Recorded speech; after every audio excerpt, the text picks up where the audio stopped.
Assalamualaikum warahmatullahi wabarakatuh.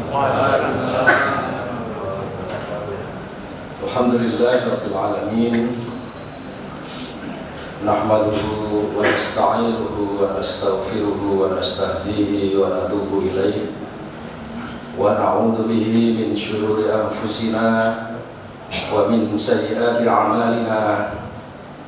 Man yahdihillahu fala mudilla lahu wa man yudlil fala hadiya lahu. Wassalatu wassalamu ala Rasulillah wa ala alihi wa ashabihi wa man wala. Wa ba'du. Yang saya hormati Bapak-bapak pimpinan cabang Muhammadiyah Kaliwates, ibu-ibu pimpinan cabang Aisyah Kaliwates, Bapak-ibu pimpinan ranting Muhammadiyah dan Aisyah se-cabang Kaliwates, para jamaah Masjid Al-Muttaqin Kaliwates Jember yang berbahagia, mudah-mudahan Allah senantiasa limpahkan keberkahan kepada kita semua. Kita bersyukur atas nikmat-nikmat yang Allah limpahkan kepada kita, yang tiada terhingga, tiada terbilang, sebagaimana firman Allah, wa in ta'uddu ni'matallahi la tuhsuha. Kalau kalian menghitung-hitung nikmat Allah, tiada terbilang nikmat-nikmat itu.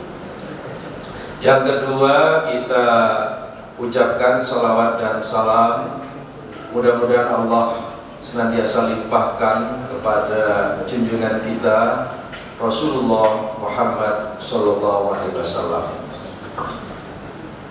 Bapak Ibu yang saya hormati, saya berterima kasih kepada PJM Kaliwates yang menghubungi saya beberapa waktu yang lalu, kayaknya sudah agak lama, mungkin 2 pekan kira-kira. Sehingga saya prioritaskan Kaliwates. Pertama, seperti yang disampaikan oleh Ketua Cabang tadi, Pak Ahmad Buhari, Pak Haji Ahmad Buhari. Saya panggil Pak Haji karena saya mengikuti susah payahnya Pak Buhari.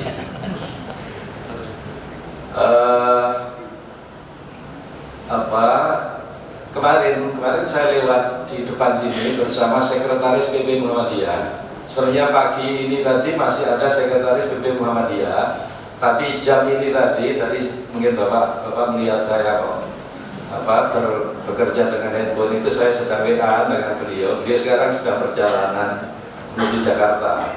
Tadi pagi-pagi pulang. Kemarin saya beritahu beliau, Pak, andaikan pilotnya bisa diminta nunda 2 jam, Bapak saya temani di Masjid Al-Muttaqin. Saya tunjukkan tadi lewat sini dari hotel, Pak, ini Pak masjid kita. Saya guyon, ini masjid yang baru pulang. Lalu cerita panjang. Kemudian ada juga kemarin dari PWM, Pak Tamhid. Pak Tamhid juga saya tawari. Pak Tamhid saya tawari lebih awal, pagi kemarin, karena saya ketemu Pak Izul Muslimin, sekretaris itu, malam hari saya lupa kalau ada cerita mau pengajian karena diajak makan malam, jadi saya ingatnya makan aja. Baru pagi-pagi atau malam Pak Tamhid telepon, baru datang di hotel. Lalu saya beritahu saya baru menemani Pak sekretaris. Ternyata satu hotel dengan beliau, ketemu pagi-pagi. Karena saya melihat Pak Tamhid mungkin longgar, saya kontak Pak Tamhid. Pak Tamhid besok ngisi pengajian ya? Wah, nggak bisa. Kemarin sore beliau sudah pulang. Jadi tetap sesuai yang diagendakan oleh PJM saya. Kemarin saya sudah menghubungi Pak Ketua PJM, Pak, ini ada dari BWM. Oh ya, monggo terserah Bapak. Enggak, saya hubungi beliau. Karena yang tuan rumah harus dipamiti dulu itu sebelum saya bincang kepada beliau. Bapak Ibu yang saya hormati, itu pengantar singkat. Kemudian tadi pengantar dari Ketua PJM ini, saya berkomentar sedikit aja Pak, supaya pengajiannya nggak panjang-panjang. Kaliwates ini agak maksawan, maksa bikin nama, maksudnya bikin akronim itu. SD Hamka. Biasanya itu akronim itu kan diambil depannya gitu ya, mestinya mu kan gitu, muka, mungkin gak enak nih muka atau mukal atau mutes. Nah, ini diambil tengah-tengahnya. Ini juga yang pengajian ini apa ini ismuka. Biasanya itu Muhammadiyah Aisyah, ini nggak tahu berhutang budi kepada ibu-ibu Aisyah pasti. Karena itu nih satu kehormatan untuk ibu-ibu Aisyah. Kira-kira baru di Kaliwates inilah Aisyah didulukan. Ya, Aisyah Muhammadiyah. Biasanya itu Aisyah sendiri, Bu. Kemarin saya cerita sama ibu-ibu Aisyah dan juga pada Nasihatul Aisyah. Kalau organisasi perempuan yang lain itu selalu di bawah payung organisasi induknya. Jadi Aisyah pemberani, nggak ada Aisyah Muhammadiyah, nggak ada. Nasihatul Aisyah Muhammadiyah juga nggak ada. Tapi pemuda Muhammadiyah pakai Muhammadiyah, Tapak Suci Putra Muhammadiyah, Ikatan Pelajar Muhammadiyah, Ikatan Mahasiswa Muhammadiyah. Nah, Aisyah dan Nasiha itu pemberani. Maka di Kaliwates inilah rupanya diayomi oleh Muhammadiyah, maka menjadi Aisyah Muhammadiyah. Itu pun agak maksa, pakai isnya, bukan a. Ya. Nah, ini apa namanya? Soal pemberian nama itu suka-suka aja, terserah yang punya gitu loh. Jadi banyak organisasi begitu, terserah suka-suka aja. Ada organisasi namanya Granat, itu juga agak jauh, tapi ya sudah terserah. Sama aja dengan bapak ibu memberi nama kepada anak. Ada anaknya dinamai Veronica, ya terserah aja. Mungkin dulu ketika pakai ponsel itu selalu yang terima Veronica. Jadi, ya, dulu kan sering Veronica yang jawab ya. Zaman masih handphone GSM dulu. Ada namanya, saya punya mahasiswa namanya kayak ini, bintang film Chips itu. Ini kalau generasi Pak saya kan mungkin nonton film Chips dulu, film seri Terry. Siapa bintang filmnya? Erik Estrada. Itu persis mahasiswa saya. Ada dua mahasiswa satu kampus. Namanya Erik Estrada. Yang satu kulitnya kayak Erik Estrada, yang kedua beda dengan Erik Estrada namanya. Tapi gak apa-apa namanya Erik Estrada. Karena bapaknya lagi penggemar film ini, film apa namanya? Chips itu Californian Highway Patrol. Jadi petugas petugas patroli tol di California. Itu ceritanya. Sudah itu soal nama, ini komentar. Sudah 2 menit Pak untuk komentar aja. Kemudian, nah yang ketiga sebelum masuk ke topik yang saya buat, ini sebenarnya topik ini sudah lama ya, sudah kita sajikan berulang-ulang, tapi karena terakhir dalam sepekan ini, kemarin tanggal 9 kalau tidak salah, tanggal 9 itu kan jadi berita heboh di media massa soal kemenangan dalam tanda petik ya, kemenangan serangan Hamas terhadap Israel. Lalu muncullah komentar yang beragam, komentar yang salut kepada Hamas, tapi ada juga komentar yang memaki-maki Hamas sebagai teroris. Bukan hanya di dunia internasional, tapi di negeri kampung kita sendiri. Yang berkomentar juga orang Muslim juga. Nah, ini menariknya. Oleh karena itu saya kira kita juga perlu berbicara atas nama umat manusia. Lebih spesifik dari atas nama umat manusia, atas nama umat Islam. Umat manusia artinya kita berbicara kemanusiaan, karena sesungguhnya semua manusia itu bersaudara. Semua manusia punya prinsip keadilan, keadilan, ketentraman, pokoknya segala macam kebaikan. Nah, apalagi sebagai Muslim, Rasul SAW mengatakan, Muslim mathalul mu'minina fi tawaddihim wa tarahumihim wa ta'atufihim kamathalil jasad. Perumpamaan orang-orang mukmin itu dalam hal fi tawaddihim, kasih sayangnya, wa tarahumihim, saling merangkulnya, saling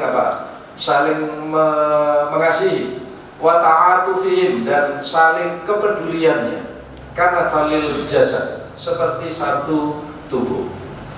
Idza ishtaka minhu adwun, kalau ada satu bagian tubuh yang terluka, tada'a lahu sairul jasadi bis-sahari wal hummah, maka semua anggota tubuh selain yang terluka tadi turut merasakan derita.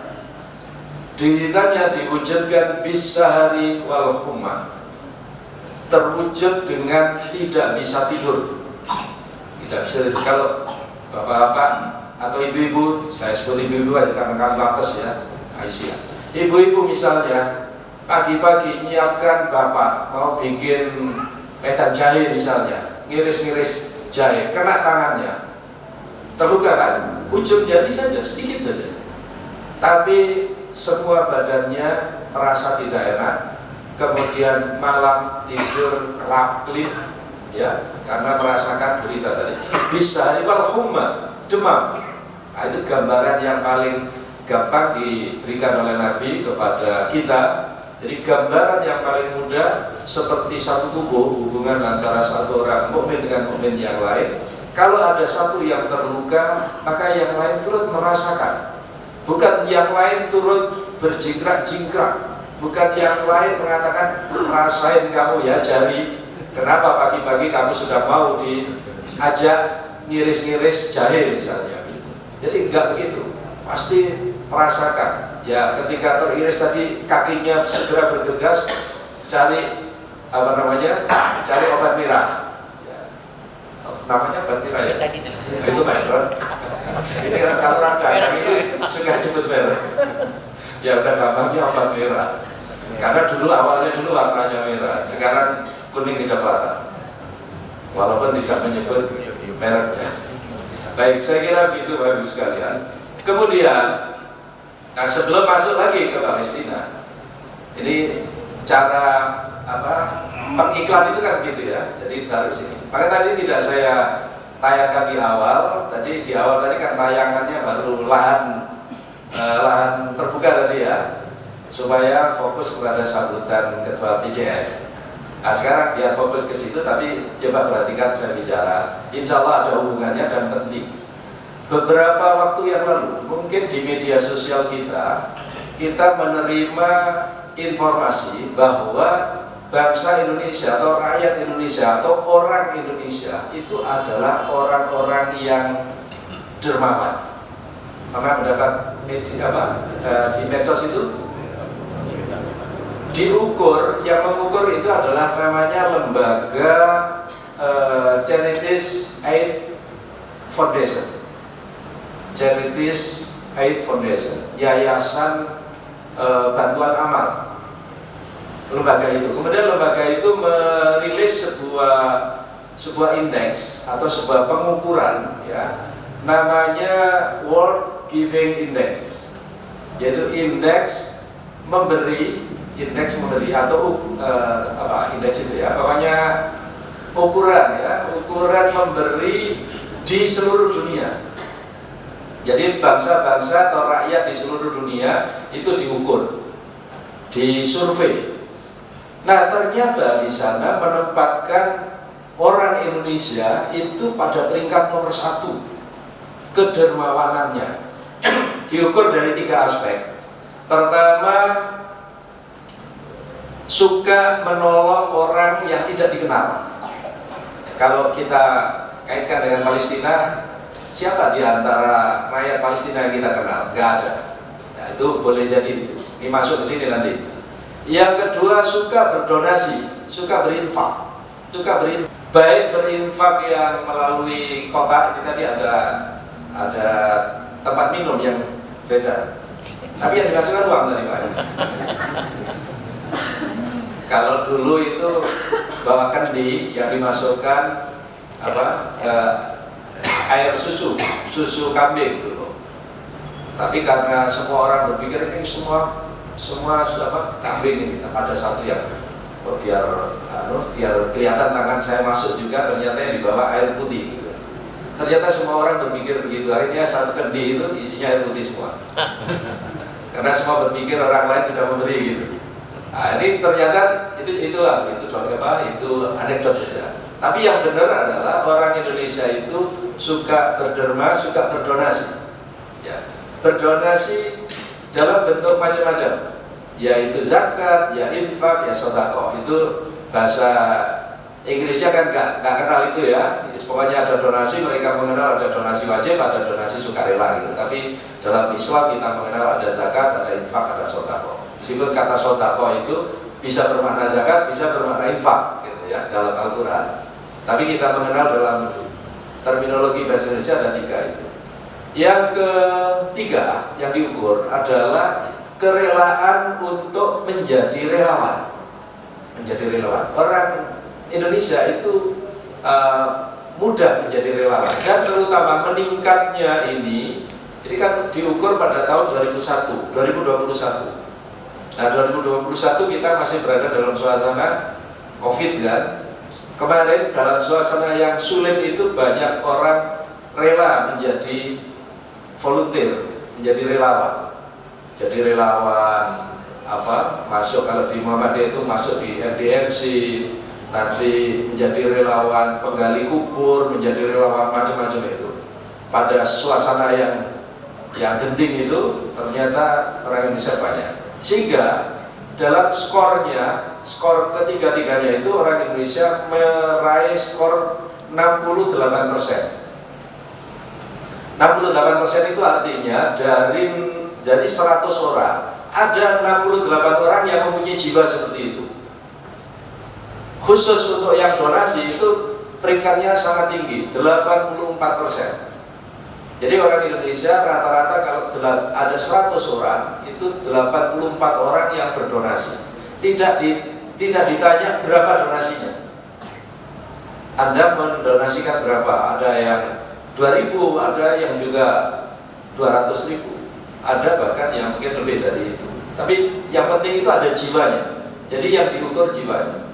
Tapi setelah diukur, setelah dihimpun dalam tahun 2021, donasi itu terkumpul 8 triliun. Nanti biar dibantu Pak Dr. Rendra ngitungnya ini. Saya nggak bisa ngitung. Jadi terhimpun 8 triliun dalam 1 tahun.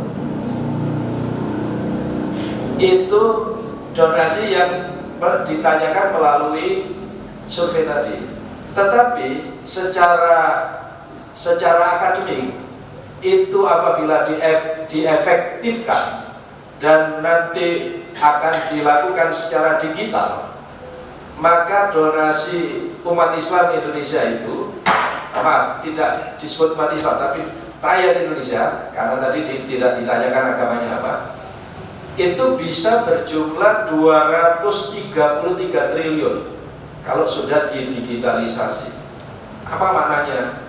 Sekarang ini donasi kita kan pada umumnya berdonasi dengan uang tunai kan.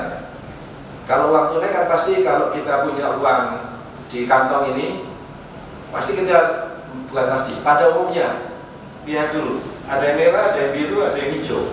Mana yang dikeluarkan duluan? Yang hijau. Kalau ada yang abu-abu mana duluan? Jadi kita begitu. Tapi kalau sudah menggunakan digital, nah nanti orang berinfak tidak harus lembaran yang dikeluarkan, apalagi koin. Cukup cek gini aja. Nanti ada di kotak infak itu ada QR-nya itu ya. Ya ada QR-nya itu. Jadi tinggal membaca itu, nanti tinggal kita klik mau berapa kita. Biasanya yang kalau sudah pakai digital itu nggak ketemu angka 2.000 itu nggak ketemu, 4.000 nggak ketemu. Kok nggak enak hanya nutul 2.000 itu nggak enak. Pasti yang ditutul nanti 100.000 gitu. Maka akan terlibat ganda seperti itu. Belum lagi nanti kalau diefektifkan. Nah itu ya Bapak Ibu sekalian. Nah kenapa orang Indonesia menempati peringkat yang tinggi? Ternyata setelah dilakukan interview, mayoritas mengatakan orang Indonesia ini mayoritas Muslim dan berdonasi itu membantu orang, itu ta'awun, membantu orang itu, dan berdonasi al-infak dan juga tadi menjadi relawan itu adalah ajaran Islam. Sehingga yang lebih menarik, yang mendorong mereka itu karena agama itu tadi, karena Islam tadi itu. Selain ada faktor budaya. Faktor budaya kita itu adalah budaya gotong royong. Jadi antara budaya dan agama itu sudah klop. Ya, jadi itu budaya yang baik, itu harus tetap dipelihara. Ya, budaya gotong royong termasuk tadi bantu ngatur parkir di depan itu kan ya, itu juga kerelaan itu. Kalau misalnya masjid ini membuat indeks itu, saya kira itu juga masuk poin gitu. Nah, saya kira itu pengantar Bapak Ibu sekalian. Nah, sekarang kita berbicara tentang apa yang ada di layar ini. Filistin, itu bahasa Arabnya begitu, Filistin. Ada yang membaca Palestina, ya, tapi orang Arab biasanya Filistin. Saya beri tanda cepat-cepat saja kita berpihak. Saya tandanya begitu, biar tidak berspekulasi. Karena tadi saya ceritakan tadi di awal, orang Indonesia ini ada yang mengucapkan selamat atau kagum atas kemenangan Hamas menerobos pertahanan Israel, tapi ada juga yang mengomentari ini adalah teroris yang nyata gitu. Saya kira Bapak Ibu juga terima video di media sosial, di WhatsApp ya, ada seorang yang sangat terkenal di Indonesia, pegiat media sosial. Nama panggilan di medsos itu inisialnya saya buat inisial AJ. Nanti silakan cari sendiri. Jadi inisialnya AJ. Saya nggak ingin menyebut nama orang. Tetapi orang itu pegiat media sosial, dan beberapa hari kemarin saya telusuri di Google juga ternyata dimuat, di YouTube juga dimuat itu. Tapi ada sebagian yang sudah dihapus. Ada yang dihapus, tapi ada yang masih tetap. Jadi orang itu mengatakan bahwa ini adalah terorisme. Bagaimana kita menghormati atau mengagumi kemenangan Hamas? Bagaimana diceritakan bahwa Hamas menyiksa orang-orang manula, dia menggunakan istilah kata manula. Manula itu manusia usia lanjut atau lansia ya, bahasa lain lansia. Dia mengatakan itu, perempuan dan anak-anak, dia katakan begitu. Padahal lalu muncul video yang mengcounter, tapi oleh orang lain. Orang itu mengcounter dan menunjukkan ada seorang tentara yang lengkap membawa senapan panjang. Di dalam rumahnya itu ada perempuan yang dilindungi. Jadi perempuan Israel yang dilindungi, ada anak-anak yang dilindungi di sana, dan dia mengatakan inilah ajaran Islam. Nah, Bapak Ibu sekalian, di dunia ini ada hukum perang dikenal dengan nama humanitarian law atau hukum humaniter. Hukum humaniter, saya pernah membaca buku itu dulu ketika saya terlibat dalam sebuah seminar yang diselenggarakan oleh Palang Merah Internasional. Saya baca buku-buku yang mereka terbitkan itu, ternyata disebutkan di sana bahwa hukum humaniter itu sebenarnya terinspirasi dan banyak mengadopsi dari hukum Islam. Hukum yang diterapkan dalam Islam, hukum perang yang diterapkan dalam Islam. Jadi hukum perang, mungkin kita tidak ngaji hukum perang ya, yang kita ngajikan paling fikih sholat, fikih toharoh, fikih sholat, fikih puasa, fikih haji, kan itu aja. Fikih sodako yang kita kaji. Kita tidak mengkaji fikih perang. Padahal sebenarnya ada di sana. Jadi perang dalam Islam itu ada etikanya, ada akhlaknya, bukan sekedar dardor atau cas-cos bukan. Jadi di sana orang yang sakit tidak boleh dijadikan sasaran. Orang perempuan tidak boleh dijadikan sasaran. Anak-anak tidak boleh dijadikan sasaran itu. Bahkan kalau ada tentara lawan musuh yang kemudian terkena, ya terkena. Kalau sekarang ya terkena tembak lah ya. Kalau dulu mungkin terkena bacok. Terkena dan dia tidak diurus oleh kawan-kawannya, maka itu menjadi kewajiban pasukan Muslim untuk merawatnya. Bukan malah karena sudah tersungkur lalu, nah kamu tinggal nyekik gitu. Bukan, harus disembuhkan. Harus disembuhkan. Kalau sudah sembuh dia jadi tawanan, gitu. Jadi modal untuk bergaining. Kalau dia mau, tapi kalau dia tidak mau lalu dia lari dalam keadaan sehat dan melawan lagi, jadi sasaran lagi, gitu. Itu etikanya begitu. Itu diadopsi dalam hukum humaniter tadi itu. Tapi ini dimaknai atau dilihat oleh orang yang tadi saya ceritakan, bagian media sosial itu mengatakan menjelek-jelekan orang Muslim dan mengatakan itu adalah terorisme. Nanti kalau masih cukup waktu saya tayangkan beberapa komentar pemimpin-pemimpin dunia. Sudah saya tempelkan tadi malam, nanti mudah-mudahan cukup waktunya. Nah Bapak Ibu sekalian, sebenarnya ada apa dengan Palestina? Ini Palestina logonya seperti ini. Logonya ini burung apa ini? Garuda kalau di Indonesia. Ya, ini kalau di sini namanya Garuda, kalau di sana namanya Raja Wali. Jadi Raja Wali dan Garuda itu sebenarnya satu ras, beda kampung. Gitu aja. Kemudian beda cara berdirinya. Ya. Bahwa kenapa kita ambil peduli kepada Palestina? Ada banyak faktor. Saya sebut ini, bahwa Palestina adalah satu di antara bumi para nabi. Jadi satu di antara bumi para nabi, karena di sana banyak nabi yang turun. Selain di Palestina ada Nabi Muhammad kan di Mekah. Nanti Nabi Musa, beberapa nabi yang lain itu ada di Mesir, ya. Termasuk Nabi Sulaiman. Nabi Sulaiman kalau ayahnya dulu Nabi Dawud itu ada di Palestina. Tapi Nabi Sulaimannya dari Palestina pindah mengembangkan sampai ke Mesir. Karena Palestina dan Mesir itu bertetangga.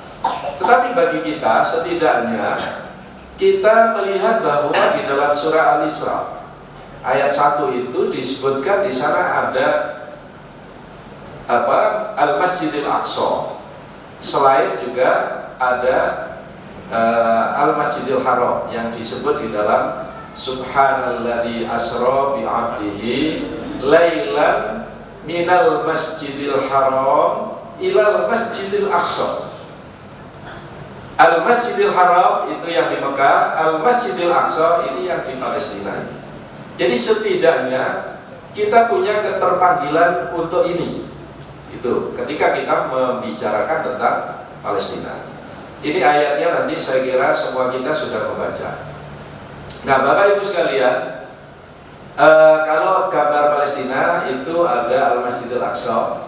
Masjidil Aqsa itu merupakan satu dari 3 masjid utama bagi umat Islam. Jadi kita umat Islam itu mempunyai 3 masjid utama. Satu Al-Masjidil Haram, yang kedua Al-Masjidil Nabawi, yang ketiga Al-Masjidil Aqsa. 3 itu. Hanya orang Muslim pada umumnya dan Indonesia khususnya hanya berkesempatan mengunjungi 2 ini saja, Al-Masjidil Haram dan Al-Masjidil Aqsa. Kenapa? Yang 2 itu berdekatan dari sisi transportasi dan pembiayaan menjadi satu. Yang kedua, Masjidil Aqsa itu berada di tempat yang jauh, berada di Palestina. Tetapi jangan lupa bahwa Nabi dulu pertama kali melaksanakan sholat ketika Nabi berhijrah ke Madinah, itu sholatnya menghadap ke Al-Masjidil Aqsa. Sampai dengan turunnya ayat fawalli wajhaka syatrul masjidil haram. Yang sampai turun ayat itu. Jadi Nabi kalau tidak salah 6 bulan atau 7 bulan menghadap ke Masjidil Aqsa dulu. Waktu sholat pertama kali datang di Madinah sampai 7 bulan ke belakangnya. Ya, berapa? 6 bulan ya. Jadi antara itu 6 bulan 7 bulan. Hitungannya pokoknya itu. Karena dulu kalendernya nggak diingkari Pak. Ini ya. Nah, 3 masjid tadi itu dinyatakan secara eksplisit oleh Nabi sebenarnya. Jadi bunyinya hadis Nabi ini. dalam riwayat Muslim, la tashuddur rihal illa ila thalathati masajid. Masjidi hadza, karena Nabi berbicaranya itu di Madinah, maka jangan kalian tasyuddu itu ngoyo membuat persiapan khusus, kira-kira begitulah. Ar-rihal itu rihlah, perjalanan. Jadi kalian jangan membuat persiapan yang khusus untuk suatu perjalanan illa thalathati masajid, kecuali untuk 3 masjid ini saja. Jadi kalau bapak-bapak mau membuat nabung misalnya, bapak ibu nabung, saya mau melakukan perjalanan nabung, maka jangan serius-serius kecuali untuk 3 ini.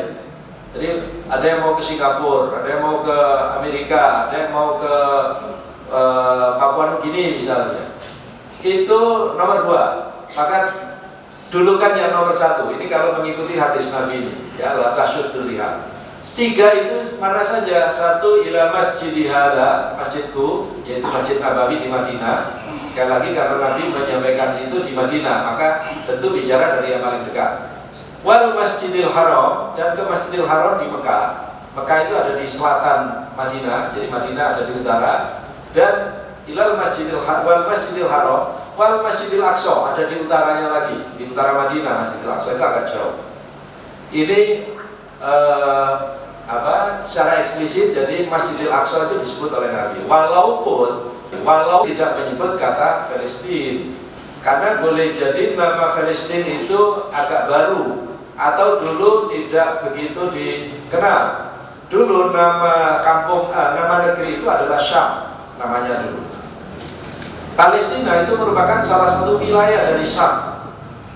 Jadi yang disebut Syam itu meliputi Syria, itu paling luas wilayahnya. Yang kedua Yordania, yang ketiga Palestina, itu wilayah Syam. Ya. Kalau dalam bahasa Inggris disebut Liban. Ya. Maka yang kemarin kita kenal ada organisasi yang disebut ISIS, kadang-kadang disebut ISIL, kadang-kadang. Jadi ISIS itu Islamic State of Iraq and Syria, yang ISIS, ISIS, yang ISIL Islamic State of ISIL of Syria and Lebanon. Ya, gitu. Jadi disebut itu ISIS. I-nya Irak, maaf, ya tadi Irak, karena Irak itu tidak termasuk Syam tadi ya.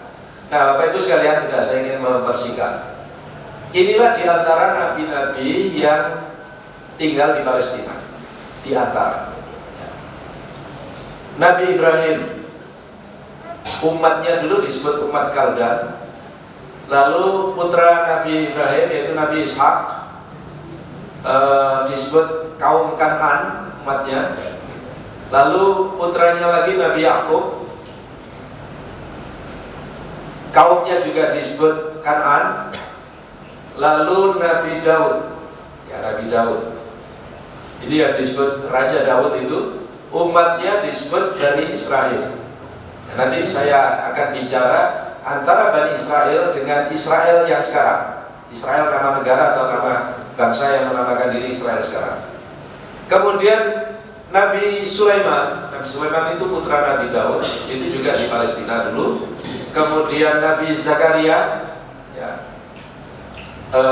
itu tahun yang saya sebut tadi, tahun SM itu sebelum Masehi ya, SM sebelum Masehi. Kemudian Nabi Yahya dan Nabi Isa itu rupanya sezaman, jadi 1 tahun sebelum Masehi. Nabi Isa lebih panjang sedikit umurnya. Umatnya disebut Bani Israel. Jadi umat Nabi dulu itu disebut Bani Israel karena mereka merupakan keturunan dari Nabi Yakub. Nabi Yakub itu nama lainnya adalah Israel. Itu dalam Al-Quran disebut itu.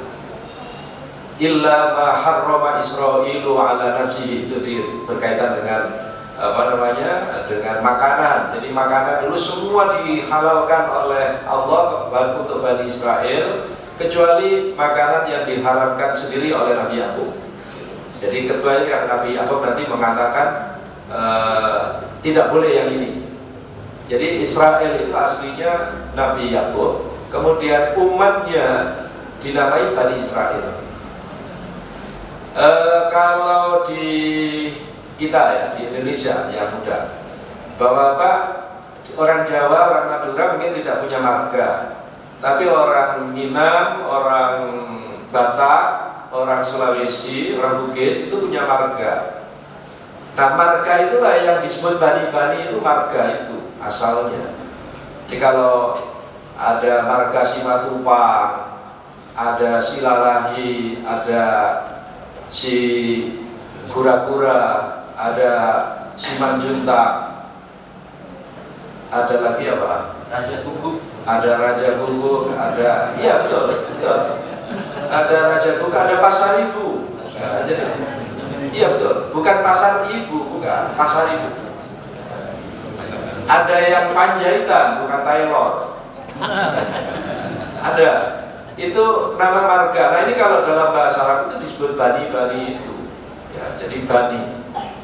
Jadi bani itu bukan hanya seperti keluarga kita, kalau ada sawalan itu kan, ini Bani Hasan, ternyata hanya 2 generasi, mulai dari kakek, ayah dan anak, hanya itu saja. Tapi kalau bani yang sesungguhnya panjang kayak ini, Bani Israel itu, jadi anak turun Nabi Israel atau Nabi Yakub dulu.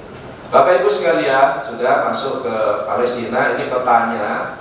Jadi ini peta Palestina tempo dulu.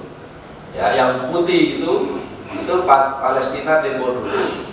Jadi semua wilayah ini yang tadi saya sebut sebagai Syam tadi itu, ini adalah Palestina, ya, yang putih itu. Kemudian sebelah kanan agak atas itu Syria, itu luas ke bawah ke atas lagi.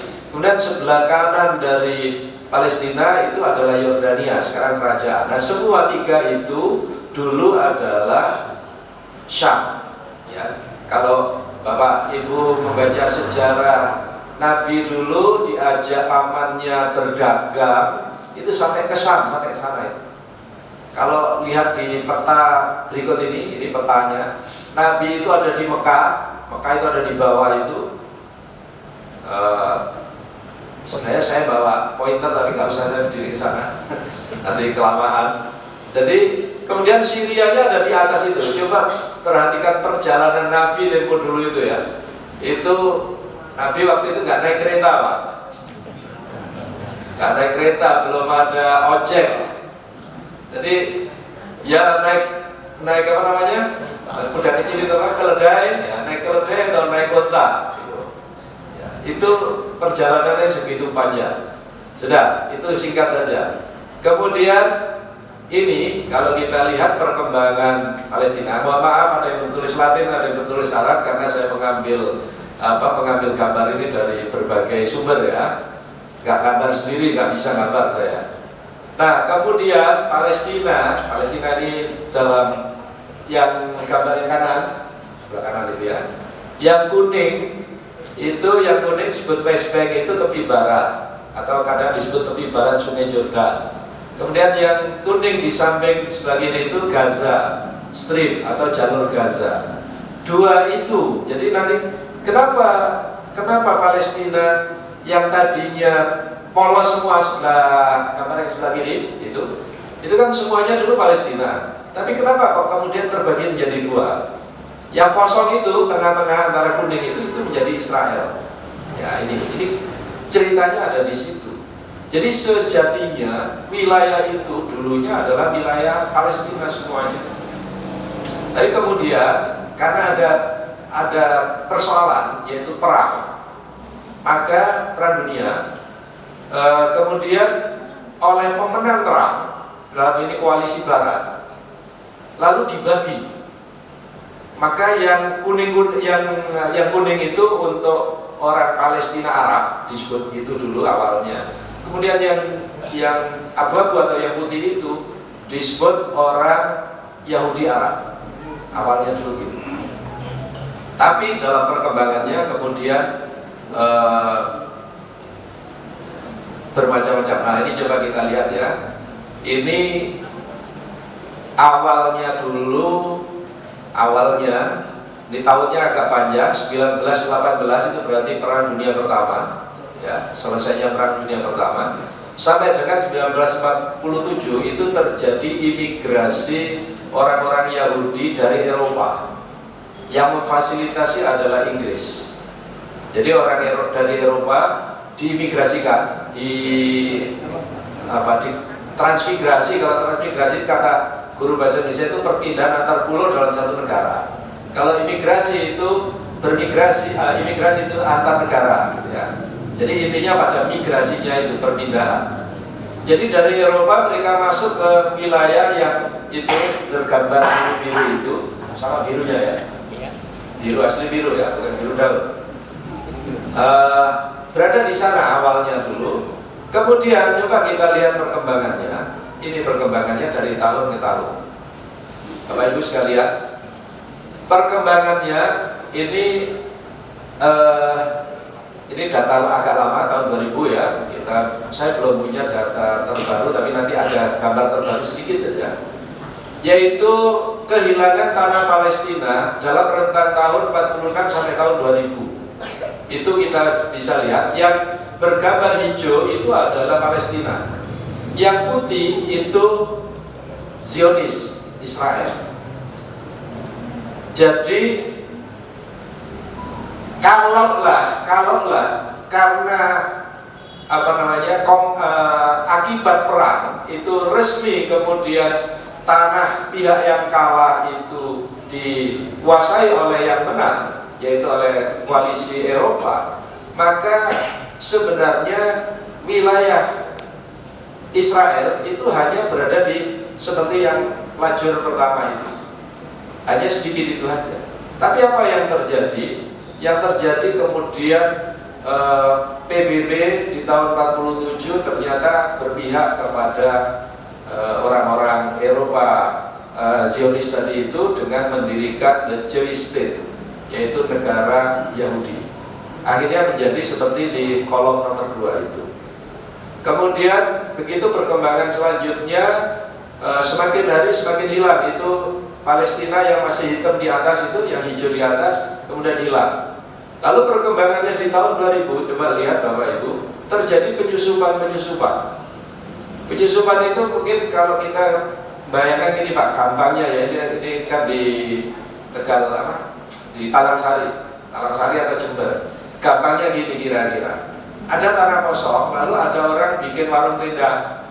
Warung tenda kok enak, nyaman, gak ada yang musik. Akhirnya beli bata satu pickup, bangun. Ini beli bata kok gak ada yang ngaruh-ngaruhi. Besok beli lanjutnya. Akhirnya beli, kok ini sudah 5 tahun rasanya kurang nyaman kalau nggak dicor, maka dicor. Akhirnya begitu, jadi perlahan-lahan akhirnya seperti itu. Coba terjadi gribis itu ya. Gribis, tahu kayak daun dimakan ulat itu. Nah Bapak Ibu sekalian, ini baru saya ambil dari Kumparan. Jadi ini coba lihat, ini bukan saya digerakkan oleh Kumparan. Jadi mulai dari tahun 47 tadi, ya sini ya sekarang. Ini 46, kemudian 47 seperti ini, 67, nah sekarang seperti ini. Coba, ini kita bisa bayangkan betapa derita rakyat Palestina. Baik, karena sudah lebih, maka saya lanjut gini. Kenapa kita peduli kepada Palestina? Nah, ini. Sebenarnya Palestina itu sudah merdeka, ya sudah mendeklarasikan kemerdekaannya di tahun 1988. Kalau dihitung sampai sekarang sudah berapa tahun nih? 35 tahun ya. 35 tahun. Coba Bapak Ibu bisa bayangkan 35 tahun merdeka tapi belum merasakan kemerdekaan. Kenapa? Karena ada faktor, ada negara-negara besar yang keberatan.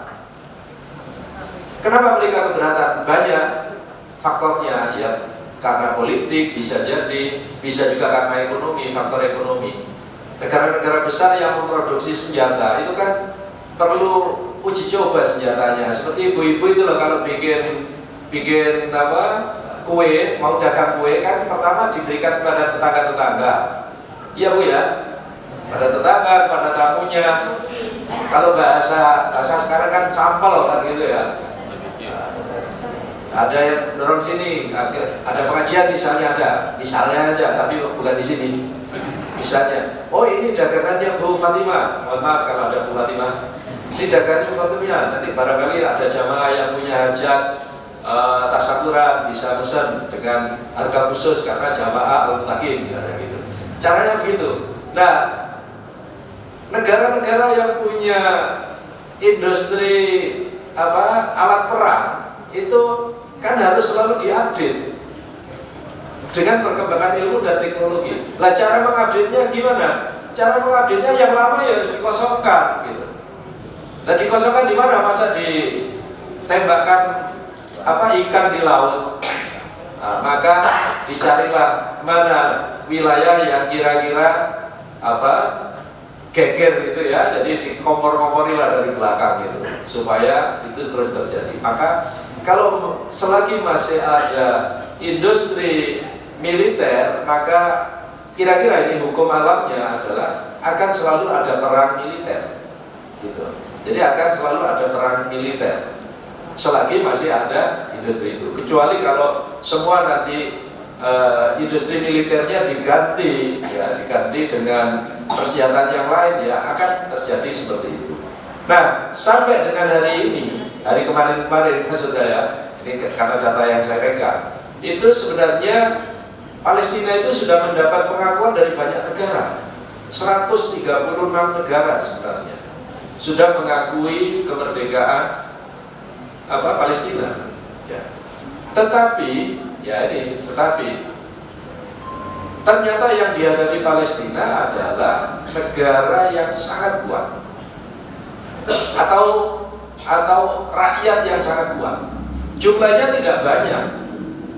Orang-orang Zionis Yahudi di Israel, saya sebut negara Israel itu sebenarnya tidak banyak orangnya, termasuk juga penganut agama Yahudi itu tidak banyak, Bapak Ibu sekalian.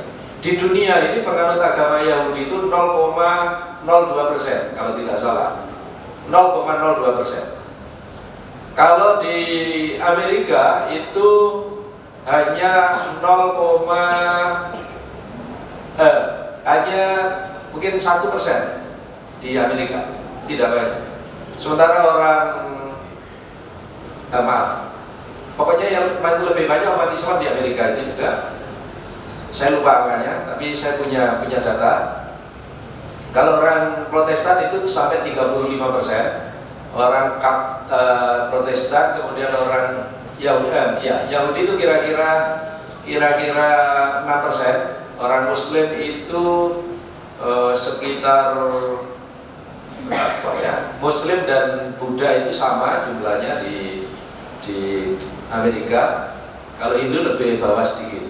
Nah, di dunia tadi cuma 0,02%. Jadi tidak besar di dunia ya. Paling banyak memang di Amerika dan di Eropa. Maka mereka besar, tapi mereka itu sangat berpengaruh. Kurang lebih ini analogi saja. Itu sama seperti saudara-saudara kita etnis Tionghoa di Indonesia. Orangnya tidak banyak, tapi menentukan sebagian besar hidup bangsa Indonesia. Bahkan benar atau tidak, tapi kata media sosial, bahkan menentukan juga jalannya kebijakan-kebijakan atau pengambilan kebijakan para pengelola negara. Jadi seperti itu di Amerika. Sehingga bagaimanapun Amerika itu didikte oleh orang-orang Yahudi di Amerika sana untuk mau mendukung Israel. Inilah yang dihadapi oleh Palestina. Jadi berhadapan dengan orang Israel yang tidak banyak, tetapi kekuatan di luar biasa. Kemudian kenapa kita peduli tadi, karena banyak korban dari pihak Palestina. Kemudian sebagai sesama manusia, sebagai sesama Muslim, tentu kita menaruh simpati. Nah, khusus bagi bangsa Indonesia. Bangsa Indonesia ini secara historis merupakan saudara dekat dengan dengan bangsa Palestina. Kenapa? Karena dulu ketika Indonesia merdeka di tahun 1945, tidak serta-merta negara ini berdiri sebagai negara yang berdaulat. Tidak serta-merta. Meskipun secara lokal kita sudah berdaulat sejak 17 Agustus 1945. Tapi kedaulatan kita di dunia internasional itu menunggu rekognisi atau pengakuan dari negara-negara lain atau bangsa-bangsa lain. Dan salah satu bangsa yang mula-mula mengakui kemerdekaan Indonesia itu adalah bangsa-bangsa Arab. Nanti saya tampilkan nama-nama bangsanya, mudah-mudahan cukup waktunya. Dan yang mengkampanyekan kemerdekaan Indonesia di negara-negara Arab itu salah satunya adalah Mufti Palestina. Jadi Mufti Palestina, ulama Palestina, berbicara di negara-negara Arab. Inilah kita punya saudara baru merdeka, namanya Indonesia. Mereka menyebutnya Andalusia, nggak bisa menyebut Indonesia. Jadi kalau ibu-ibu memperhatikan siaran televisi Timur Tengah, orang-orang Arab itu menyebut Indonesia itu Andalusia. Kenapa? Karena mereka terbiasa mendengar kata Andalusia. Andalusia itu yang Spanyol itu kan dulu Andalusia. Jadi mereka membacanya Andalusia. Walaupun tulisannya Indonesia, oleh kita tulis hamzahnya di bawah. Ya, tapi mereka bacanya Andalusia. Coba perhatikan nanti di televisi atau cari aja di YouTube. Nah, Indonesia sebenarnya sejak awal dideklarasikannya kemerdekaan Palestina dan berdirinya negara Palestina itu sudah memberikan pengakuan. Jadi ini sudah poin bagus dari bangsa Indonesia. 88 itu presiden siapa itu ya? Masih Pak Harto ya? Bukan 2008, bukan ya? Oke, ini kenapa berdiri negara Yahudi, negara Israel? Itu sebenarnya keinginan kaum Yahudi di perantauan untuk mendirikan negara Zionis namanya Israel. Mereka mendirikan negara di atas negara Palestina, negara bangsa Palestina, sehingga sebenarnya tidak sah, tetapi mendapat dukungan dari bangsa-bangsa pemenang perang. Ini pentingnya punya teman itu begitu, Pak, ternyata. Jadi mereka didukung oleh teman-temannya bersuara lantang. Maka tadi ada hubungannya dengan kenapa PCM Kaliwates meminta supaya setiap kegiatan direkam dan diupload ke dunia maya melalui YouTube. Itu dalam rangka dakwah supaya gitu. Untuk royalti jangan dibesar-besarkan, Pak. Royalti itu akan nempel sendiri kalau memang ini. Tapi yang penting itu dipublish. Didengar orang nggak didengar orang biar aja, tapi dipublish dulu. Saya dulu punya teman YouTuber. Dia tuh setiap kali ceramah, dia kemana-mana itu selalu bawa handphone begini. Dia rekam, ngomong paling 2 menit terus di-upload. Ngomong 2 menit. Ditanya oleh teman di sebelah saya, itu dikirim itu ada yang nonton, nah gitu. Ditonton nggak ditonton biar aja. Gitu. Nah, gitu. Jadi saya kira ini Pak, di-upload saja. Misinya adalah misi dakwah, karena Muhammadiyah itu gerakan dakwah, bukan gerakan cari royalti. supaya tidak salah niat. Nanti kalau salah niat, ini sudah lama upload kok hanya dapat $3. $3 kan cuma 50.000. Ya, akhirnya mandek nanti enggak. Jadi tetap itu misi dakwahnya. Ya. Jadi kenapa negara Israel itu segera mendapat pengakuan, karena itu tadi punya banyak dulur itu tadi. Nah sebenarnya kalau kita telusuri secara singkat saja, ini sejarah pencaplokan tanah Palestina itu terjadi sejak lama, 1917 ya, yang difasilitasi oleh Menteri Luar Negeri Inggris. Ada yang menyebut menteri luar negeri, ada yang menyebut sekretaris negara. Ini soal peristilahan ya dalam di negara-negara lain itu, seperti Amerika itu nggak punya menteri luar negeri, punyanya nggak punya kementerian luar negeri, tapi punya Department of State namanya. Jadi kalau kita kan kementerian luar negeri dulu Departemen luar negeri, tapi di Amerika nggak, namanya Department of State gitu. Itu kementerian luar negeri. Jadi soal istilah saja. Nah, ini fase-fasenya tadi sudah saya sampaikan biar tidak panjang. Ini jadi kalau kita membandingkan ya, sebelum penempatan orang-orang Yahudi dan setelah penempatan, seperti ini ceritanya. Jadi menyebar seperti itu, kemudian ini fase pendirian negara Zionis Israel dimulai dari tahun 1948, sehari sebelum berakhirnya mandat Britania, yaitu yang Menteri Luar Negeri Inggris tadi memberikan mandat kepada orang-orang Yahudi Amerika tadi untuk berada di sana. Ternyata kemudian mereka memproklamasikan kemerdekaan negara baru itu, negara Zionis itu dengan nama Israel. Ya. Ini kemarin di Indonesia ini ada sebuah perkumpulan. Kemarin saya baca beritanya. Sebenarnya sudah di TV.